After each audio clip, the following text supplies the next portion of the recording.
Samantala, para matiyak kung magiging maaliwalas ang ating panahon ngayong weekend, narito po si April Enerio para sa Ulat Panahon.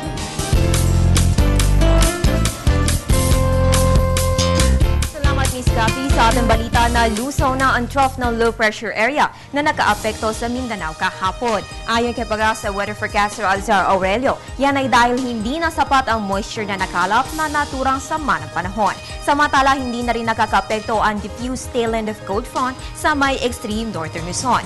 Easterlies na muli ang dominant weather system na umiiral sa southern Luzon, Visayas at Mindanao.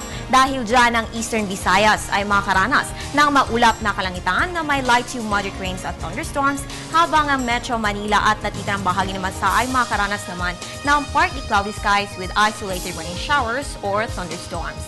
Sa magiging lagay naman ng panahon over the weekend, ayon kay Pag-asa Weather Forecaster durasyon, maganda pa rin ang panahon sa malaking bahagi ng bansa. Asahan lamang ang mga pulu-pulong pagulan o pagkidlat pagkulog.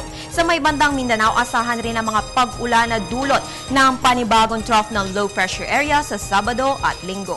Wala namang inaasahang bagyong papasok sa ating part this weekend. Sa iba pang balita, sa sunod-sunod na pag-inda sa init ngayong Abril, nakaranas na ng malakas na pagulan ang ilang bahagi ng Kamaynilaan ngayong Biyernes. Inalabas na Pag-asa ang Thunderstorm Advisory No. 1 kaninang alas 12:25 ng hapon, kung saan nakasaad na makaranas nga ng mga pag-ulan at pagbugso ng ang Rizal, Marikina, Pasig, Quezon City, San Juan, Mandaluyong, Camanaba, Manila at Bulacan. Alas 4 ng hapon, inilabas naman na ang final advisory sa mga lugar na dinaanan na naturang thunderstorm. Kaya ugaliin mag-monitor ng weather updates na hatid sa inyo ng Panahon TV Express. Pwede rin kami i-follow on Twitter, like on Facebook at bisitahin ang aming website. Tumutok din sa PTV alas 5 ng umaga bukas para sa Panahon TV Weekend Edition. At yan ang pinakahuling balita mula dito sa Pag-asa. Para sa Telebisyon ng Bayan, April Enerio.